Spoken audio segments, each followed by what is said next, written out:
শিৱলিংগ প্ৰকৃততে কি? শিৱ শব্দৰ অৰ্থ হৈছে কল্যাণ, সেয়ে ওম নমঃ শিৱায় জপ কৰা হয়। লিংগ শব্দটো সংস্কৃত শব্দ, ইয়াৰ অৰ্থ চিহ্ন। যিদৰে বিভিন্ন বস্তুৰ চিহ্ন থাকে, সেইদৰে শিৱলিংগ মহাদেৱ শিৱৰ চিহ্ন। প্ৰাচীন শাস্ত্ৰ লিংগ পুৰাণত শিৱলিংগৰ কোনো ৰং নাই বুলি কৈছে। শিৱপুৰাণত আছে, পৃথিৱীত কিমান লিংগ আছে সেয়া হিচাপ কৰা নাযায়, কিয়নো পৃথিৱীকে ধৰি এই গোটেই জগত লিংগময় মাত্ৰ। এই দৃশ্যমান জগত ভগৱান শিৱৰে স্বৰূপ হয়।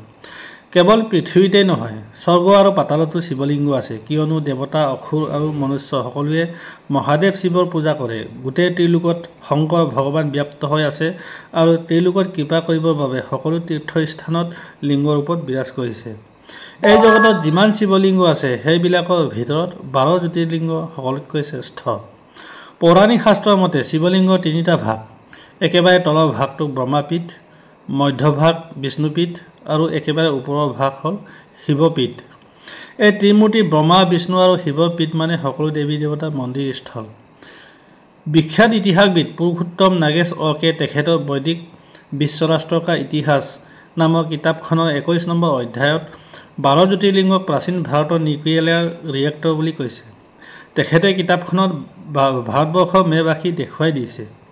ঠিকেই, ভাৰতবৰ্ষৰ যদি ৰেডিঅ' এক্টিভিটি মেপখন চোৱা হয়, তেন্তে দেখা যায় ভাৰত চৰকাৰৰ নিউক্লিয়াৰ ৰিয়েক্টৰসমূহ বাদ দি প্ৰাকৃতিক ৰূপত আটাইতকৈ বেছি ৰেডিঅ' এক্টিভিটি থকা, অৰ্থাৎ আটাইতকৈ বেছি বিকিৰণ হোৱা ঠাইসমূহতে জ্যোতিৰ্লিংগ আছে।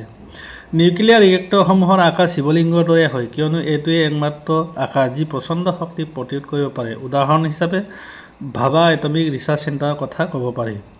প্ৰাচীন শাস্ত্ৰৰ মতে শিৱলিংগ এক ঊৰ্জা অৰ্থাৎ শক্তিৰ প্ৰবাহ। সেয়ে শিৱলিংগৰ ওপৰত এক পাত্ৰ বান্ধি ৰাখি অকণমানকৈ অনবৰতে পানী পৰি থাকিবলৈ দিব লাগে, যাতে ঠাণ্ডা হৈ থাকে। নিউক্লিয়াৰ ৰিয়েক্টৰসমূহত ব্যৱহৃত পানী দূৰলৈ উলিয়াই পঠোৱা হয়।